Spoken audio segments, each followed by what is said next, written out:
I mean, I just could not be more proud of what we do every day and proud to tell people about what I do. I am a proud dispensary owner, a proud cannabis user, and I am proud to see all of the young people blowing the doors off of what this industry and this business means.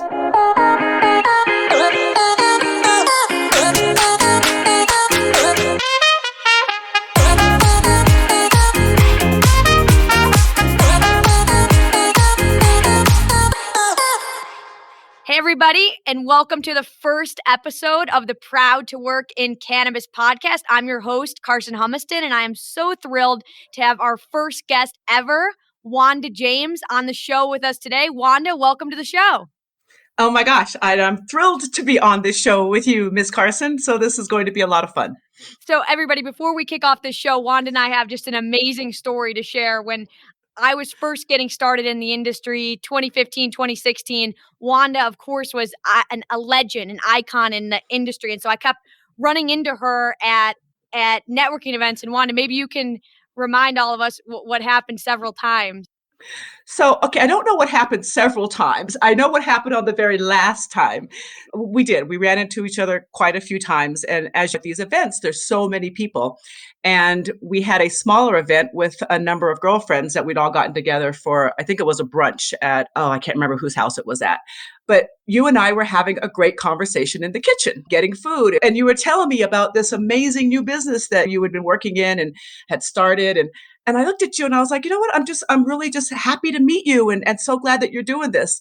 And Karson looked me dead in the face, completely stone-faced, straight-faced. And she says, I've met you like 5 times.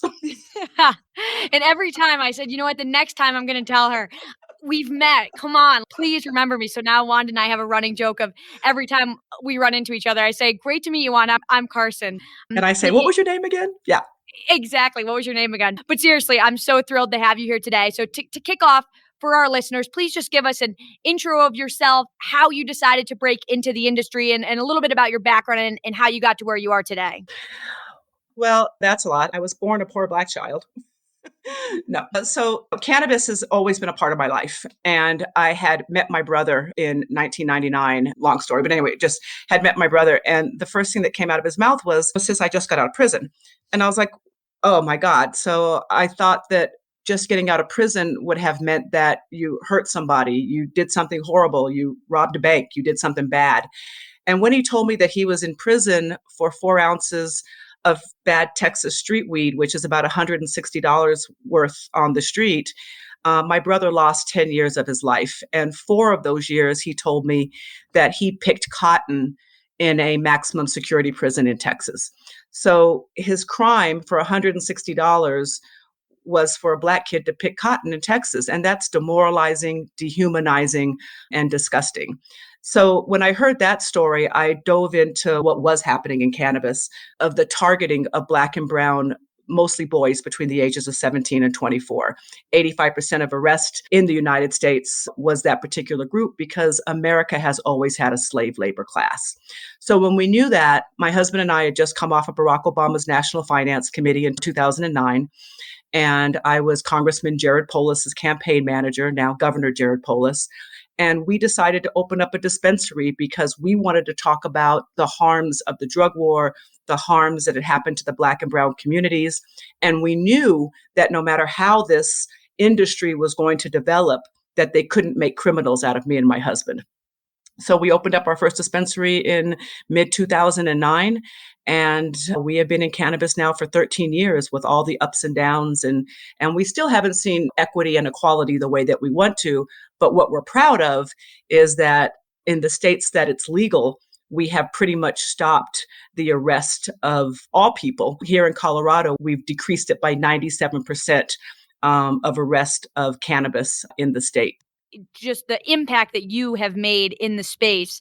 Can you tell us about just the process of opening the first dispensary? I think that many people listening to this podcast got into the industry a couple years ago. And when I listened to you telling the stories from 13 years ago, give us a taste of what cannabis in Colorado for you, one of the first women in the industry, period, was like. So the crazy thing is now cannabis is about money, right? Money, money, money, money, money, money, money. You're not opening a dispensary unless you have millions in the bank. You're not buying a dispensary unless you have more millions in the bank. But back in the day, it probably cost us about $200,000 to open up our first dispensary because at the time there was no licensing, there was no procedures. They told you to make it up. So we opened as a wellness center. And so you had to have first month, last month, and security deposit for a rental unit. And then the only other cost that you had was how are you going to decorate your dispensary? People would show up with bags of weed. You could test it out there in the dispensary, or edibles you could taste. And there was no testing for anything that had to be done, no regulation. But it wasn't about money 13 years ago. It was about your freedom, right? So there was real possibility that you would be arrested and go to jail. And it was happening. People that opened up legitimate dispensaries were arrested, and some of those folks actually got prison sentences behind it, even in the legal state of Colorado. So that was the real fear then, was going to jail. We were actually raided as well, too. We had a situation where the Adams County Sheriff's Department broke into and raided our grow facility, and they were sitting there ready to arrest us. So yeah, it was really about losing your freedom 13 years ago, not about making money. Which is, again, people listening to the podcast considering working in or opening a dispensary, right? The idea of going to prison for opening a business or getting a job is just not something that's on their radar. And so it's because of the pioneers like Wanda that everybody that's listening to this podcast today is listening to this podcast today. Wanda, talk to us a little bit about over time how your business has managed to compete with all of the new capital that continues to flood in. And you guys have remained a leader and one of the most well-known dispensaries in Colorado. Talk to us about how that has changed over the years. I mean, there's a number of reasons why I think we've done well. One, we've been in the space for 13 years, being the first African Americans legally licensed in America to own a dispensary. That marketing has absolutely helped. But I believe firmly that we're well known because we did everything that people didn't do back in the day. We didn't keep our heads down and stay quiet, right? We were screaming from the rooftops that this plant should be decriminalized, that there are health benefits to this plant, that there are medical benefits to this plant, that there are better recreational choices by using this plant than using other substances that, alcohol, prescription drugs, whatever it may be, that people were using at the time. So we were so vocal. We still are. We're just vocal about it.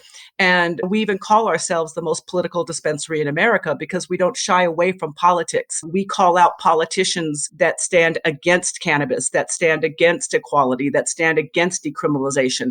So we're not afraid to do all of the things they tell you not to do in business, right? And I like to liken us to Ben and Jerry's. We take those chances. Do some people get pissed off and decide to boycott us? Yeah, but we're even proud of the people who boycott us because that's even a sense of pride, not just who stands with you, but who stands against you. I think it's just because we've been bold in the face of cannabis and we'll continue to do that. And I believe that that's why we've done so well. And the theme of this podcast is proud to work in cannabis, which is Yep. something so unique to the cannabis industry. And listening to you talk after doing this for 13 years, the mission behind what you're doing, I have to imagine is what's getting you up every single day, right? And so when you look forward to the next 13 years, hopefully when we run into each other 13 years from now, you have remembered my name. But seriously, 13 years from now, what is the impact that two-part question that you hope to make? And then the second part is anybody getting into this industry right now, what would be the advice to remain mission-driven and grounded? Because at the end of the day, that's how great organizations and great industries are built, right? A job is only a job and you only can stay motivated by that for so long. But every great company that goes on to achieving great things, that the team rallies around a mission. You guys have remained so mission-driven and have been so successful. Can you share with the audience how they can remain mission-driven and grounded? I think that that's exactly it, right? You got to believe in something. I'm sure my investors would like to say 13 years from now, they hope that we're making money. That would be something that I'm sure that they would like to see happen. And that's kind of the myth of cannabis, right? Because as long as we have the 280E tax penalties, the idea of actually making real money in cannabis is pretty much non-existent. Yes, cannabis businesses bring in a lot of money, but what people don't understand is cannabis businesses don't keep that money because we have no write-offs, and the way that we're taxed is the same way that Pablo Escobar would be taxed. So I'm hoping that long before 13 years, we end the prohibition on cannabis so that we can perform like regular businesses, have bank accounts, be able to get loans to increase productivity levels, our yields in our grow facilities, and those different things that we can do in regular business. That would be my biggest dream for the business of cannabis. However, when you start to talk about the business of cannabis, then you get back to, well, what makes your company unique? It can't just be about making money. And once again, I believe that we keep speaking about the things that matter, which is how do we end the school to prison pipeline? How do we end the addiction to opioids and alcohol? How do we start to make America a safer place to be? And quite frankly, getting back to the healing of the planet with cannabis and with hemp, right? Hemp is the one plant that puts nutrients back into the soil and does positive things. So there's so much from cannabis that we're about to learn, but that learning curve won't happen until we end the prohibition. I am hopeful that in the next 1, 2, 3 years that we are over that hump so that we can start discussing this whole industry in a very different light.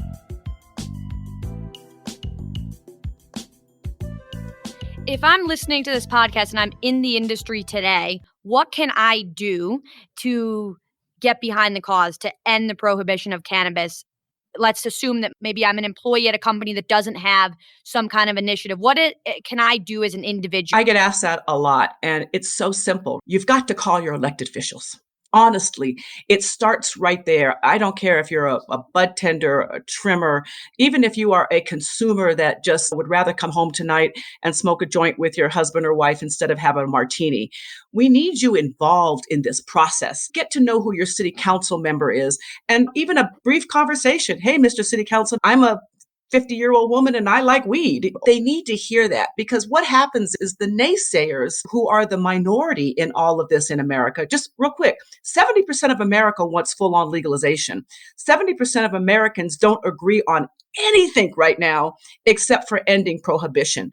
So if we could simply just let our elected officials know from the majority of people who appreciate this plant, who want to see prohibition done, who don't want to see people arrested, who want to be able to study this for medicinal reasons, such as childhood epilepsy and helping with cancer, you have got to call your elected officials, your city council people, your congressmen, your senators, write a letter, send an email. We're serious about what we bring because, once again, we are America's most political dispensary. And just another shameless plug, I'm actually running for the University of Colorado Regent, which has control over the University of Colorado system, which includes our medical center and the research opportunities that we would have with cannabis. And I really want to see cannabis be front and center from an educational standpoint and a research standpoint for medicinal purposes moving forward. So please just get involved in this. And like I said, social media is a great way to let the elected officials know what you feel. Well, you have my vote and Vangst's donation, so we'll figure out a way that we can allow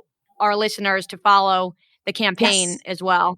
And the last question that we ask every guest, in a minute or less, why, Wanda James, are you proud to work in cannabis? Oh my goodness. It was really funny. I did a interview with a young college student one time, and she had asked me, she says, oh man, she goes, when you were in college, was this your dream in life to be able to do this? And I says, man, when I was in college, this was called drug dealing. So it wasn't a career or an opportunity when I was that young. But what I am so proud about is the development of this industry. And Karson, it's young women like yourself. My goodness, you came out of college, couldn't find what you wanted, and you created your path. And this is what cannabis is doing for young people everywhere. I mean, in the last 13 years, we've seen things gone from just smoking a joint to vapes and Papa Drops from 1906 and patches and chocolate bars and gummies and all these amazing things that we now have with cannabis. My 86-year-old mom uses edibles to help her sleep at night. She uses topicals to help the arthritis in her hands. My 22-year-old nephew prefers cannabis over alcohol. So when I think about the pride that we have been able to usher usher into America and worldwide of people being healthier in their choices and not having things in their system that destroys their kidneys and makes them addicted.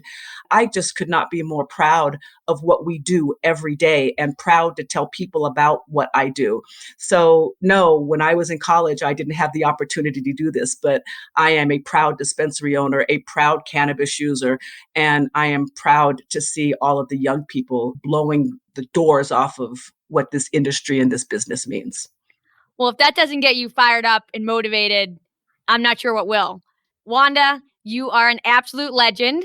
Thank you so much for all you do for the cannabis industry, for women in the cannabis industry, for everybody in the entire cannabis industry. Thank you for being here. Thank you for being our first guest on the Proud to Work in Cannabis podcast. And we cannot wait to continue following you and your incredible journey. So thank you, Wanda.